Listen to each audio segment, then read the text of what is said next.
Hi everyone, I just wanted to introduce you to my reading journal for 2025 and 2026. It is a big journal with a lot of empty space. That's how much of the journal is still to be used after the 2026 setup. So there's definitely enough space for me to have used it for 2 years. But let's go through it and explain. I always find it interesting to see how different people utilize their journal. So I thought that's something that we could go through. So the journal is, I don't know what type of journal it is. I bought it in Amsterdam. It is not a normal, I guess what I would consider a normal reading journal, bullet journal book, but it's nice. I enjoyed it. It has the dots. It's a little bit more see-through than what I'm used to. Maybe it's 120 GSM. I'm not quite sure. But when I saw it in the shop, I thought it was quite pretty. Okay, so first things first is that I did collaging. So I started doing a lot of collaging in 2025, and I just really enjoyed these stickers themselves. Are from Maragona Suli Art, which you can find on Instagram. And then I start with my reading goals. Now, I wanted to read like some specific books. I didn't read any Jodi Picoult or Kristen Hanna. I read one Stephen King. I really struggle with reading physical books, so I always put this as a goal, although I only did 2 comics and 2 normal books. A book bucket list, I'll explain later. Nothing by South African authors, only 2 non-fiction, which isn't great. I need to improve that this year. And then I try to read at least 10%, which obviously I didn't get to, but I try to read 10% of my total TBR from the previous year, so that even though if I'm buying new books, I try to make sure I'm going through my old stash. And something in Spanish, obviously I didn't do. Every month I'll do a chart of how many books I've read. So you can see I read 37 in total, and then I just choose a color for the month, and then I go according to the month. This doesn't really ever change. It does look slightly different now for 2026. For the past couple of years, I've done different sort of key legends for different types of formats, I guess. Kindle is all colored in. Ebook is slanted or diagonal. Audiobook is checkered, and then physical books are dotted. I never get to 100, but 2 or 3 years I did only up to 50. And then I needed to do another page because I read more than 50. So I generally do up to 100. And then again, that's the same code. Purple, etc. Okay, these are my reading stats. I actually started doing this because I wanted to read more outside of my comfort zone. As a kid, I read a lot of fantasy and romance, and I wanted to sort of expand out of that normality for me.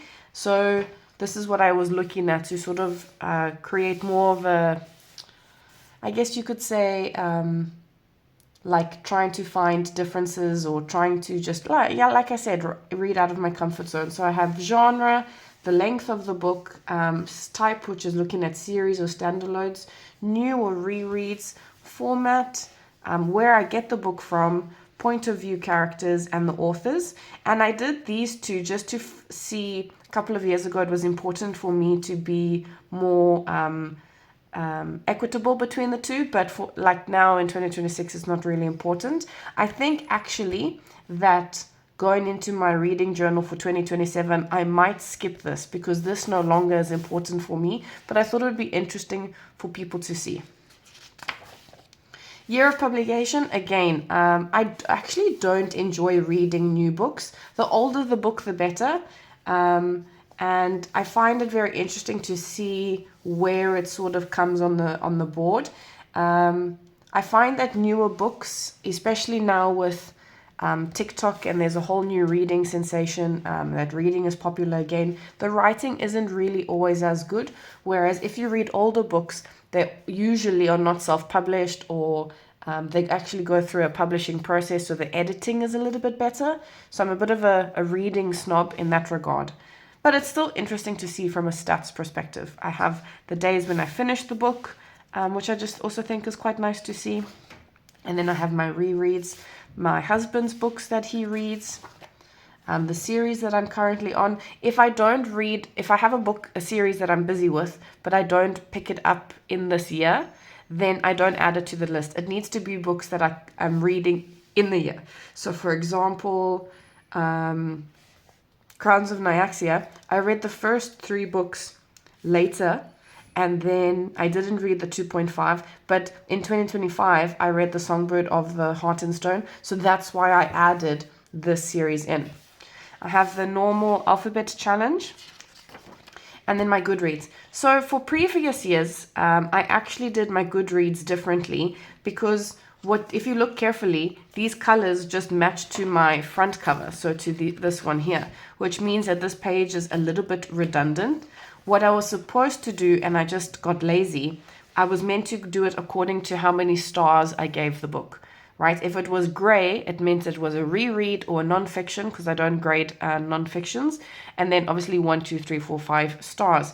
But I just didn't feel like doing it last year, so actually this year, in 2026, I haven't used it. But again, it's just nice to see that you can follow how many books you read in a month according to the year on one page, and then, for example, do it differently. For example, you can go according to genre, you could do it according to how many 5 stars you read, etc., etc.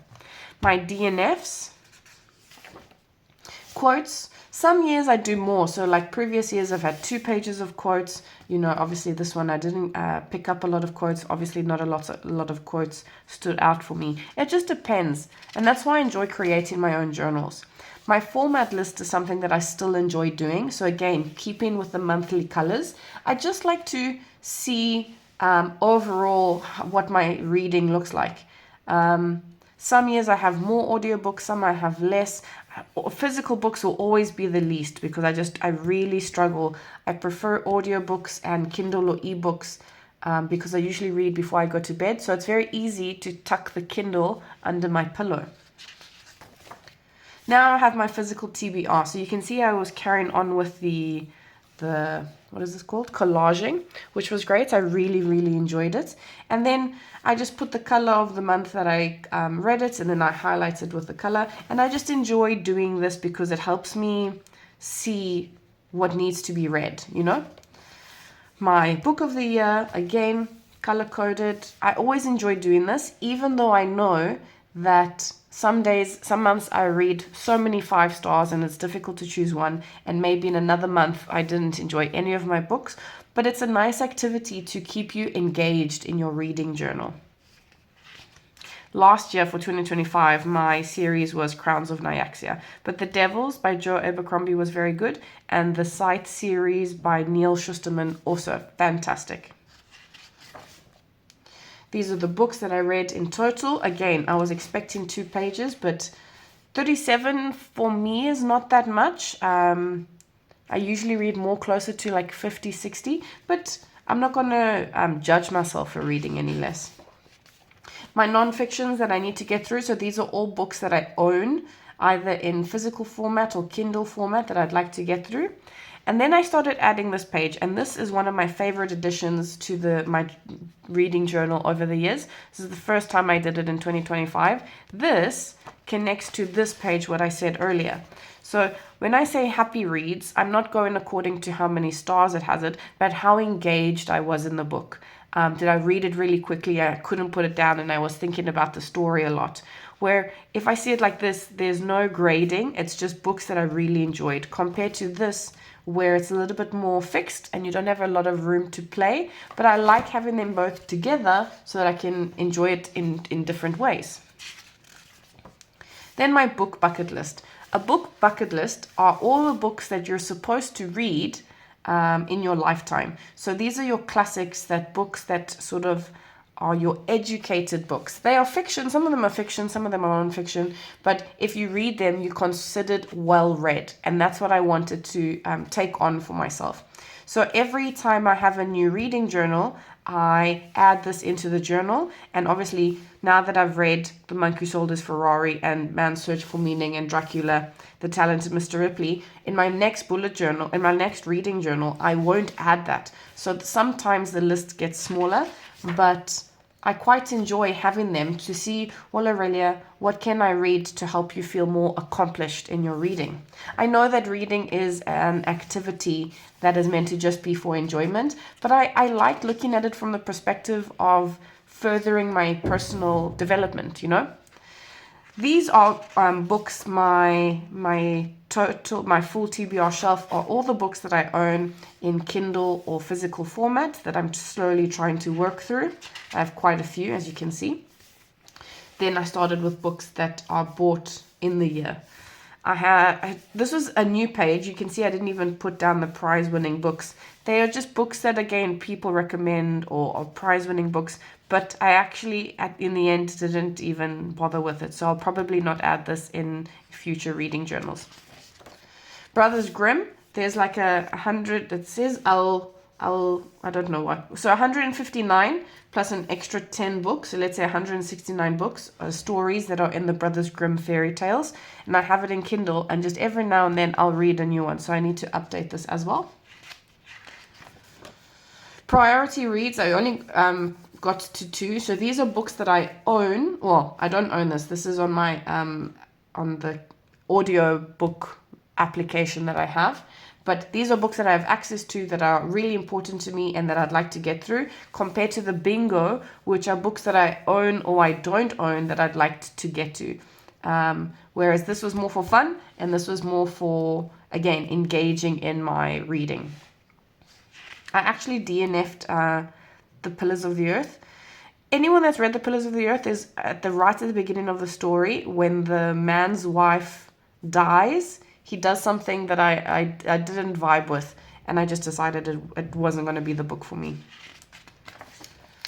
First lines. Again, I did this a lot more in previous journals, but it's just literally the first line in the book, and if I enjoyed it, I wrote it down. For example, love is a lie. At least that's what the sign above the door tells me. I think that's such a great first line of a book. Right, Jashi Corinne on YouTube, she had a reading challenge that I tried to get to. You can see I did a couple of them. All the ones that are colored are the prompts that I finished. And then Erin Smith, also on YouTube, she created her own rating system, and I had the intention of using her rating system in my own reading journal, and I couldn't do it. I really rate books according to the vibe.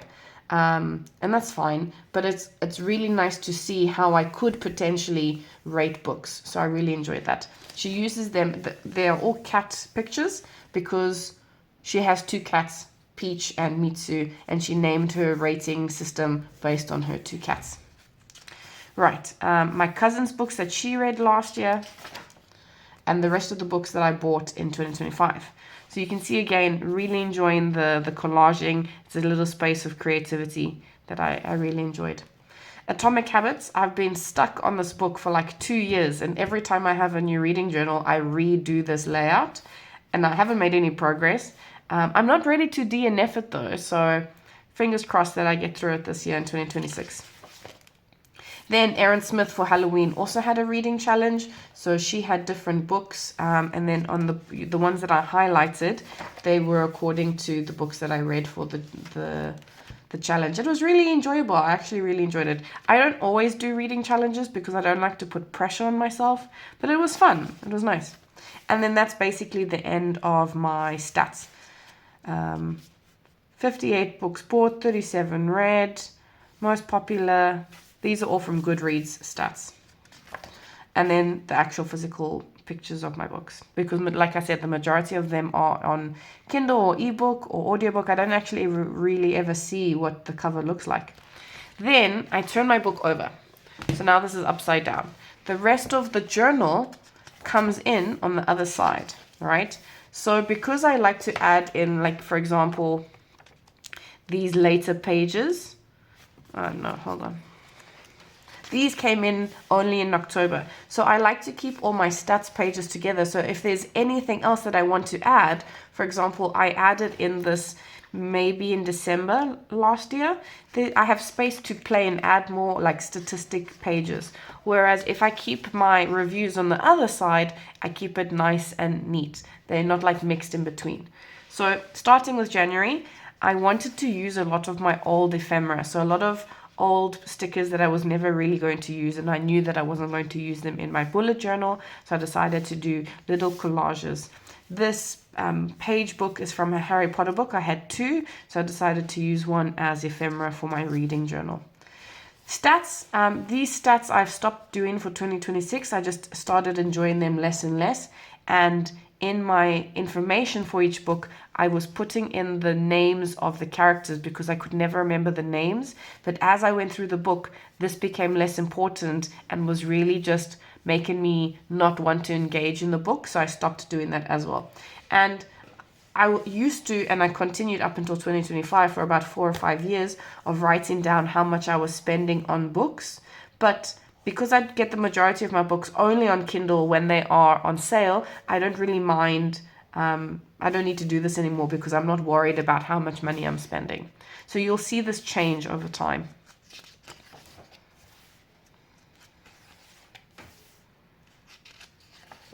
These pictures that I'm using are just from the HP Sprocket. And if I felt like I wanted more ephemera, more pictures and stuff, I just put it on my HP Sprocket to print it.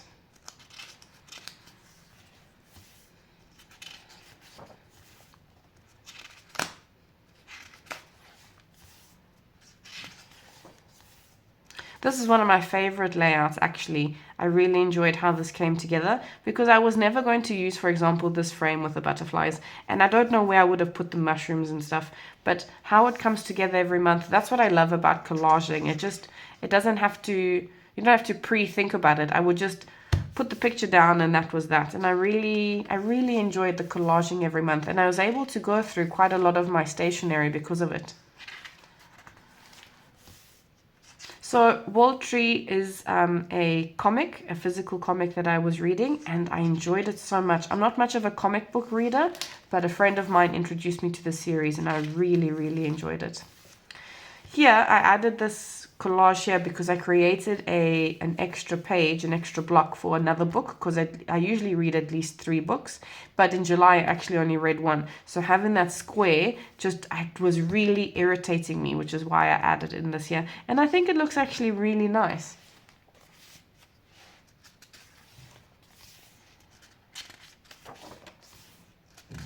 So you can see now I stopped putting in stuff, so I was just wasting a lot of stuff, a lot of space. So come 2026, that has changed just a little bit.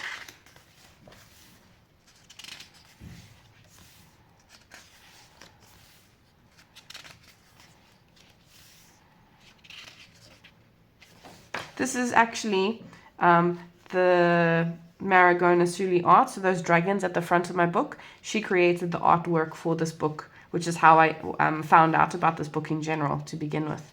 And you can see I stopped engaging. I was just not interested. I didn't really care anymore. So I'm glad that I've been able to give myself the space to let my reading journal evolve. But again, I just wanted to show you guys a different type of journaling to see if it's something that you would be interested in adding into your own journal.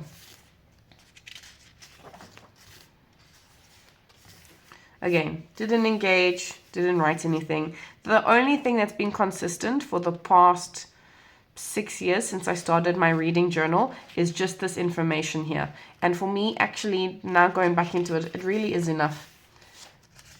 And then we start with January. So usually with my reading journals, I have a bit of a theme. So the theme for January is, well, the theme for 2026 is these cat stickers.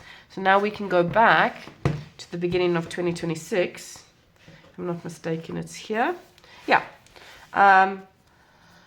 Because the book is, these pages are slightly see-through, I didn't know how to I guess, decorate it. So I just went with pastel colors with a light gray and all my stickers. I have these stickers of cats that are very muted. Then going into, hold on a second, these stickers here that are slightly more colorful. Then the final, these stickers here. But those are the 3 types of stickers I'm going to be using for 2026. But here is my bar graph. That hasn't changed. My reading stats, or my reading goals haven't really changed. Those are the same. My reading challenge hasn't changed. However, I've taken away the legend of the type of reading because now I don't need it. It doesn't bother me what format I read in. Reading stats hasn't changed. Publication and finished books hasn't changed. Rereads and the books of my husband haven't changed. Series hasn't changed. Alphabet pages haven't changed. DNFs and quotes. Actually, this was a beautiful quote. Let's stop. It says, "I'm sad that you have lost so much," said the old man, empty hand falling back against his side. "I hope you find new joys to take their place." This was a quote specifically about two immigrants from the same country in this cozy fantasy book, and how they met each other by accident, and the one immigrant from the same country was given hope. I just thought it was nice. Formats haven't changed. Book of the year. Happy Reads. I need to buy more of these HP Sprocket papers because I need to fill this page and then obviously update here. But I have all the books that I want to read for the year. Jock of the Bushveld, A New Earth, The Art of War, On the Road to Kandahar. So I have a whole bunch of books that I need to put on here and stick, and the same here. I'll do that when I buy the papers eventually. My bingo, I've put some of the same and some different books from last year. These are recommendations from my cousin, who's also a huge reader. And then books that will be bought this year. I have one more page, and it will be books that are read this year. And then that's it. So, like I said, I have all of these pages left. So there's definitely enough space. So I'll just put this back here. Go back to January. January looks like this. So again, just a front page, and then all I've done is now there are 3 instead of 2. And now all I'd give myself is one line to just explain how I felt about the book. And for me, this is sufficient. So there you go. That is a reading journal from a different type of reading journal. If you wanted to keep something a little bit more statistic based, or something that's a little bit more chilled, less complicated, something for you to think about. Otherwise, everyone, I'll chat to you soon. Bye.